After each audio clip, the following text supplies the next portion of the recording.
महायुती सरकारचा एक महत्त्वपूर्ण निर्णय, निवडक व्यावसायिक अभ्यासक्रमांमध्ये प्रवेश घेतलेल्या विद्यार्थ्यांना आता प्रतिपूर्ती योजनेसाठी असलेली उत्पन्नाची अट रद्द करण्यात आली आहे। राज्यातील महायुती सरकारने निवडक व्यावसायिक अभ्यासक्रमांमध्ये प्रवेश घेतलेल्या ओबीसी, एबीसी, विमुक्त जाती आणि भटक्या जाती प्रवर्गातील विद्यार्थ्यांसाठी शिक्षण शुल्क आणि परीक्षा शुल्क प्रतिपूर्ती योजनेसाठी असलेली उत्पन्नाची अट रद्द केली आहे। त्यामुळे आता पालकांचे वार्षिक 8 लाखांपेक्षा जास्त उत्पन्न असलेल्या विद्यार्थ्यांना देखील शैक्षणिक शुल्क प्रतिपूर्ती योजनेचा लाभ घेता येणार आहे।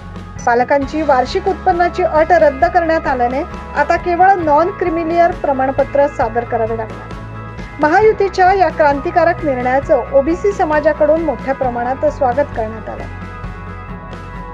Bureau report, 9 news Maharashtra.